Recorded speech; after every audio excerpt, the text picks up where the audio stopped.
Good morning guys. ಬೆಳಗ್ಗೆ ರೆಡಿಯಾಗಿ ಮನೇಲೇ ತಿಂಡಿ ತಿಂದ್ಕೊಂಡು ಹಂಗೆ ಹೊರಟೆ. ನನ್ನ ಕಾರಲ್ಲಿ ಇವತ್ತು ನನಗೆ ಇಷ್ಟವಾದವರು ಒಬ್ರು ಇದ್ದಾರೆ ನೋಡಿ, ಗುರು ರಾಘವೇಂದ್ರ ಸ್ವಾಮಿಗಳು. ಅವರ ಆಶೀರ್ವಾದ ಪಡೀತಾ ಅಂಗಡಿಗೆ ರೀಚ್ ಆದೆ. ಅಂಗಡಿ ಇವತ್ತು ಯಾಕೋ ಬಿಕೋ ಅಂತಿತ್ತು ಅಂತ ಈಚೆ ಹೋದರೆ ಹಂಗೆ ವಾಟ್ರ್ ಬಂದಿತ್ತು. ವಾಟ್ರ್ ಅವರೇ ಇಳಿಸ್ಕೊಂಡ್ರು. ಹಾಗೆ ಸೈಡಲ್ಲಿ ನೋಡಿದ್ರೆ ಡವ್ ಕೂತಿತ್ತು. ಡವ್ ಅಂದರೆ ಪಾರಿವಾಳ. ಇದೇ ಗ್ಯಾಪಲ್ಲಿ ಹೋಗಿ ಊಟ ಮಾಡ್ಕೊಂಬಂದೆ. ತುಂಬ ದಿನದಿಂದ ಕಾಲ್ ಮಾಡಿ ಸಾಕಾಗಿತ್ತು. ಇವತ್ತು ಬಂದು ಎತ್ಕೋಗ್ತಾ ಇದ್ದಾರೆ. ಹಿಂದ್ಗಡೆ ಸ್ಟಾಕ್ ರೂಮ್ ಎಲ್ಲ ಗಲೀಜು ಥರ ಆಗ್ಬಿಟ್ಟಿತ್ತು. ಕಾಟನ್ ಜಾಸ್ತಿ ಆಗಿ ಇಲ್ಲಿ ಬಂದೆಲ್ಲ ತೂಕ ಮಾಡ್ಕೊಂಡ್ರು. ಅವ್ರ ಪಾಡ್ಗವ್ರೆಲ್ಲನೂ ಎತ್ಕೊಂಡು ತೂಕ ಮಾಡ್ಕೊಂಡು ಎಲ್ಲ ತಗೊಂಡು ಹೋದ್ರು. ಅದೇ ಅವಾಗಲೇ ನೋಡಿದ ಪಾರಿವಾಳ ನೋಡಿ ಇಲ್ಲಿ ಬಂದು ಕೂತಿತ್ತು. ಹಾಗೆ ನೋಡ್ತಾ ಸಂಜೆನೇ ಆಗ್ಬಿಟ್ಟಿತ್ತು. ಆಗಲೇ ವ್ಯಾಪಾರ ಮಾಡ್ತಾ ಇದ್ದೆ. ಮುಂದೆ ಬೇರೆ ಯಾವುದು ವೀಡಿಯೋ ಮಾಡ್ಕೊಂಡಿಲ್ಲ. ವ್ಯಾಪಾರ ಮಾಡ್ತಾ ಟೈಮ್ ಹೋಗಿದ್ದು ಗೊತ್ತಾಗಲಿಲ್ಲ. ಒಂದು ಟೈಮಲ್ಲಿ ಟೈಮೇ ಆಗ್ತಿರ್ಲಿಲ್ಲ ಅನಿಸಿತ್ತು. ಈಗ ಟೈಮ್ ಆಗೋದೇ ಗೊತ್ತಾಗ್ತಿಲ್ಲ. ಹಾಗೆ ಮನೆಗೆ ಹೋಗೋ ಟೈಮ್ ಬಂತು ಅಂತ ಅಂಗಡಿ ಕ್ಲೋಸ್ ಮಾಡ್ಕೊಂಡು ಹೊರಟೆ. ಹೋಗ್ತಾ ಬಿಗ್ ಬಾಸ್ ನೋಡ್ಬೇಕಾದ್ರೆ ನಮ್ಮ ಯಶಿಗೆ ಈ ವಾರ ಯಾರು ಹೋಗ್ತಾರೆ ಅಂತ ಕೇಳಿದ್ರೆ ಅವ್ನ ರಿಪ್ಲೈ ಹೀಗಿತ್ತು.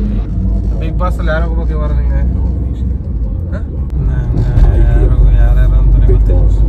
ಆಯ್ತು. ಆಮೇಲೆ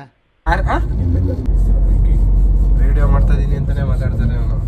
ಯಶುನು ಮಾತಾಡ್ಸಿ ನನಗೆ ಬೇಜಾರೇ ಆಗೋಯ್ತು. ಅವನಂತೂ ರಿಪ್ಲೈನೇ ಮಾಡ್ತಿರ್ಲಿಲ್ಲ, ಕ್ಯಾಮ್ರಾ ನೋಡ್ತಾನೂ ಇರಲಿಲ್ಲ, ಮಾತಾಡ್ತಾನೂ ಇರಲಿಲ್ಲ. ಕ್ಯಾಮ್ರಾ ಆನ್ ಆಗೈತೆ ಅಂತ ನಾನೇ ಕ್ಯಾಮ್ರಾ ಫಿಯರ್ ಹೋಗ್ಲಿ ಅಂತ ನಾನೇ ಒಬ್ಬನೇ ಮಾತಾಡ್ತಾನೆ ಇದ್ದೆ. ಮಾತಾಡ್ತಾನೆ ಇರ್ಬೇಕಾದ್ರೆ ಹಂಗೆ ಲೆಫ್ಟಲ್ಲಿ ಒಂದು ಸೌಂಡ್ ಆಯಿತು. Bike sound. ಇದು ಯಾವುದಪ್ಪ ಬೈಕು ಅಂತ ನೋಡಿದ್ರೆ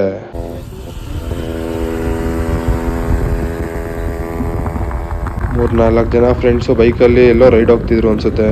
ಮನೆಗೆ ರೀಚ್ ಆದೋ. ಈ ನಮ್ಮ ಬ್ರೂನೋ ಅಂತೂ ಏನೇನು ತಿನ್ನೋ ಅಂತ ಪದಾರ್ಥ ಇದೆ ಎಲ್ಲನೂ ತಿನ್ನುತ್ತೆ. ಕಡಲೆಕಾಯಿನೂ ತಿನ್ನುತ್ತೆ. ಬ್ರೂನೋ ಕಡಲೆಕಾಯಿ ತಿನ್ನಿಸ್ತಾ ಹಂಗೆ ನಾವು ತಿನ್ಕೊಂಡು ಇವತ್ತಿನ ವೀಡಿಯೋ ಇಲ್ಲಿಗೆ ಎಂಡ್ ಮಾಡ್ತಾಯಿದ್ದೀನಿ ಗಾಯ್ಸ್. ಬಾಯ್.